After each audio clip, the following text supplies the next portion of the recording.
Translation.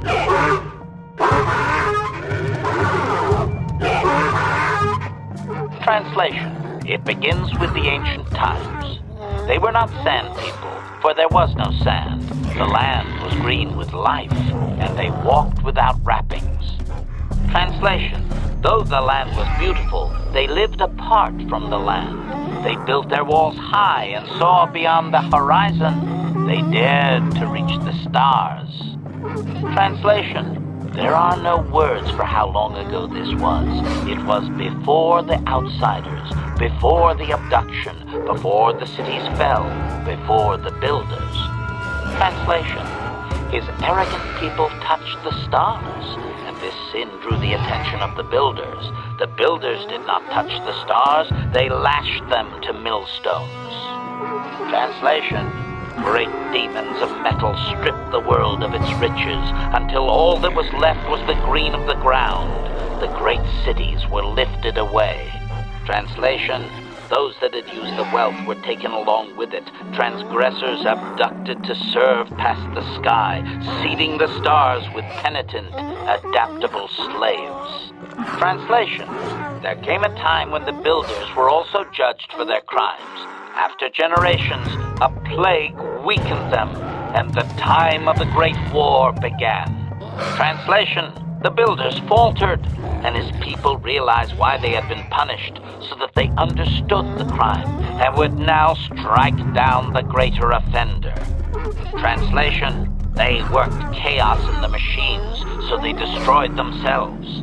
The builders fought back, laying waste to the green that had been misused with fire from above. Translation. Soil became glass, grinding to sand, but the fight was long planned, and his people were safe. Deep in cave homes carved from valley wall, they were free.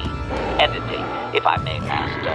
This section of his tale details several millennia of the long walk, their nomadic wanderings as they accept their identity in a desert world. Rather than strain my circuits on his dialect, might we just assume there was much fighting over who has the biggest bantha and move on to more recent things? Translation. The tribes spread far, distant from each other, but all as sand people, and all cherished the land that remained. The sand would not be misused. Translation. Then machines fell from the stars again, outsiders like you that brazenly walked apart from the land. And greater still was the insult to come. Translation. These outsiders reminded them of their past transgression, of the time when they too walked apart from land. The outsiders, your kind, looked like their ancient abducted. Translation. So it is to the current sons that the Sand People hate all outsiders and give them no footing. You come again, time after time, adaptable slaves to the machine. Editing. The last 1,000 years are full of conflicts with different groups of attempted planetary settlers, all of whom are poorly described, long dead, and likely untraceable. I believe I have truncated it down to the usable bits in what was already said. I hope it is enough, Master.